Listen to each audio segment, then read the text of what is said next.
નમસ્કાર મિત્રો, જેનેટ ન્યૂઝમાં હું નૈમિષ આપ સૌનું હાર્દિક સ્વાગત કરું છું. જ્યારે એવું લાગી રહ્યું હતું કે સોનું અને ચાંદી આસમાને આંબવાની અણનમ સફર પર છે, ત્યારે જ બજારમાં અચાનક બ્રેક લાગી ગઈ.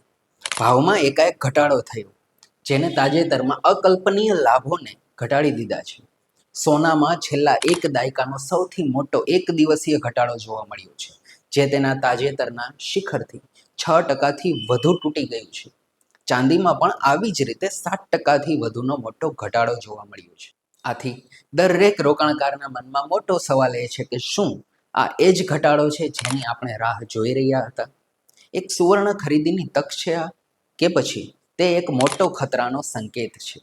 હવે તેજી પૂરી થઈ ગઈ છે. અમે તમને જણાવીશું કે ટોચના વિશ્લેષકો કિંમતી ધાતુઓના ભવિષ્ય વિશે શું આગાહી કરી રહ્યા છે અને તમારા પૈસા માટે તેનો શું અર્થ હોઈ શકે છે. તો સૌથી પહેલાં તો સમજીએ ખરેખર થઈ શું રહ્યું છે. આ સમજવા માટે આપણે થોડું પાછળ જવું પડશે. આપણે જે તેજી જોઈ તે ઐતિહાસિક હતી. જૂના રેકોર્ડ તોડી નાખ્યા. સોનું લગભગ 4,380 પ્રતિ ઓન્સના નવા સર્વકાલીન ઉચ્ચ સ્તરે પહોંચ્યું હતું. તે જ સમયે ચાંદીએ પણ $54થી વધુના નવા સર્વકાલીન ઉચ્ચ સ્તરને સ્પર્શ કર્યો.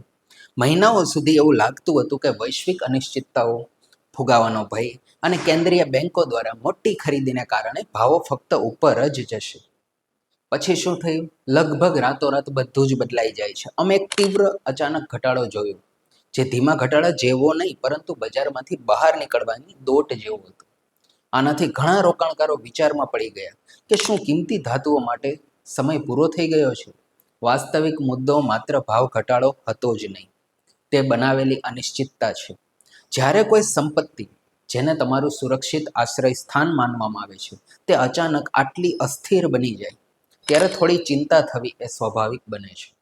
તો આ અંધાધૂંધીની પાછળ ખરેખર શું કારણ છે? બજારના વિશ્લેષકોનું મત જોઈએ તો આ કોઈ એક ઘટનાનું પરિણામ નથી, પરંતુ એક સાથે બજાર પર અસર કરતા ઘણા પરિબળોનું આ એક સંયોજન છે. એમાંનું સૌ પ્રથમ જોઈએ તો નફો બુક કરવો. સોનામાં સતત 9 અઠવાડિયાની જીત પછી ઘણા વેપારીઓએ નક્કી કર્યું કે હવે નફો મેળવવાનો સમય છે. જ્યારે કોઈ પણ બજાર આટલું ગરમ થાય છે, ત્યારે ઘટાડો માત્ર શક્ય નથી, પરંતુ અપેક્ષિત પણ હોય છે. બીજું પરિબળ આવે છે કે US ડોલર એ મજબૂતાઈ દર્શાવી રહ્યો છે. મજબૂત ડોલર વિદેશી ચલણથી ખરીદી કરનારાઓ માટે સોનું અને ચાંદી એ મોંઘા બનાવે છે, જે સ્વાભાવિક રીતે માંગને ઘટાડે છે. ત્રીજું પરિબળ, વૈશ્વિક માહોલમાં બદલાવ આવવો.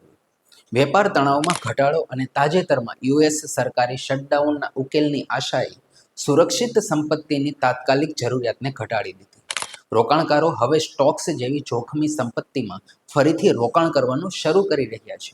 અને ચાંદી માટે, જે કારણથી તેની કિંમતમાં વધારો થયો હતો, જેમ કે લંડનમાં સપ્લાયની અછત, તે હવે ઓછી થઈ ગઈ છે, જેનાથી ઉપરનું દબાણ એ ઘટ્યું છે. પરંતુ આ એક સંપૂર્ણ ચિત્ર નથી.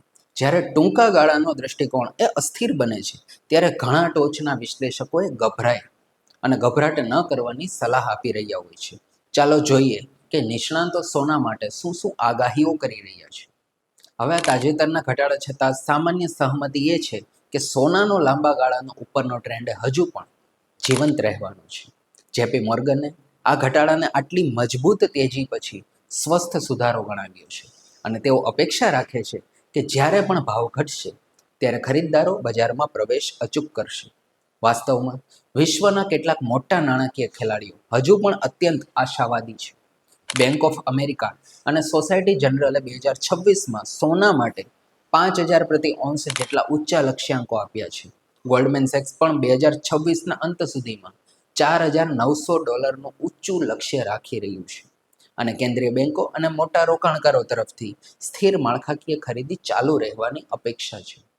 હવે થોડું ચાંદી તરફ જોઈએ. જો સોનાનો ઘટાડો આશ્ચર્યજનક હતો, તો ચાંદીનો ઘટાડો નાટકીય હતો. હવે વાત કરીએ તો ચાંદી માટેનો દૃષ્ટિકોણ થોડો મિશ્રિત છે.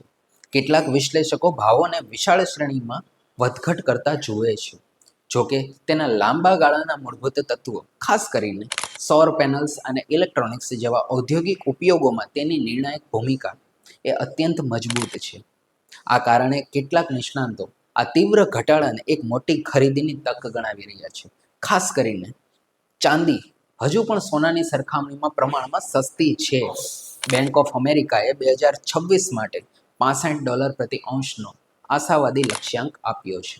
જોકે તેઓ રોકાણકારોને વધુ અસ્થિરતા માટે તૈયાર રહેવાની ચેતવણી આપે છે. HSBCએ પણ ભવિષ્યમાં પુરવઠાની અછત અંગેની ચિંતાને કારણે 2026 માટે તેમની આગાહી $44.50 પ્રતિ ઔંસ સુધી વધારી છે. હવે મહત્વની વાત, જો તમને આ વિશ્લેષણમાંથી મૂલ્યવાન માહિતી મળી હોય અને તમે કિંમતી ધાતુઓના બજારમાં આગળ રહેવા માંગતા હો તો સબસ્ક્રાઇબ બટન દબાવો અને નોટિફિકેશન ચાલુ કરો. તમે આગામી માહિતી ચૂકવા માંગશો નહીં, એ અમને ખાતરી છે. હવે આવે છે સૌથી મોટો સવાલ, શું આ ખરીદીની તક છે કે સાવચેત રહેવાનો સમય છે? નિષ્ણાંતોના મતે જવાબ જોઈએ તો જટિલ છે અને તે ખરેખર તમારી લાંબા ગાળાની વ્યૂહરચના પર આધાર રાખે છે. હવે આમાં સામાન્ય મત એ છે કે આ ઘટાડો એક ઐતિહાસિક તેજી પછીનો કુદરતી અને કદાચ જરૂરી બજારમાં સુધારો છે. વેચાણ મુખ્યત્વે નફો બુક કરવા અને મજબૂત ડોલર જેવા ટૂંકા ગાળાના પરિબળો દ્વારા થયું છે. જોકે જે મજબૂત પરિબળોએ સોના અને ચાંદીના ભાવ વધારો કર્યો હતો, જેમ કે મોટા સરકારી દેવું, ચલણનું અવમૂલન અને ભૌગોલિક રાજકીય જોખમ, તે હજુ પણ યથાવત છે. ઘણા વિશ્લેષકો આ ઘટાડાને વેચવાના કારણ તરીકે નહીં, પરંતુ લાંબા ગાળાના રોકાણ માટે સંભવિત પ્રવેશ બિંદુ તરીકે જોઈ રહ્યા છે. તો મુખ્ય વાત એ છે કે વધુ અસ્થિરતા માટે તૈયાર રહેજો અને બજારના થોડા દિવસોના નાટકના આધારે ઉતાવળમાં નિર્ણય લેવાનું ટાળજો. ટૂંકા ગાળાના ઘોંઘાટ પર પ્રતિક્રિયા આપવા કરતાં શિસ્તબદ્ધ વૈવિધ્યસભર વ્યૂહરચના લગભગ હંમેશા વધુ સારી હોય છે. અને હંમેશની જેમ આ કોઈ નાણાકીય સલાહ નથી, તેથી ખાતરી કરો કે તમે તમારું પોતાનું સંશોધન કરો છો. હવે હું તમારી પાસેથી સાંભળવા માંગુ છું કે શું તમને લાગે છે કે આ ઘટાડો જીવનભરની ખરીદીની તક છે કે તમે પાછળ રહી ગયા છો? નીચે ટિપ્પણીમાં 2026 માટે સોના અને ચાંદીના ભાવની તમારી આગાહીઓ જણાવજો.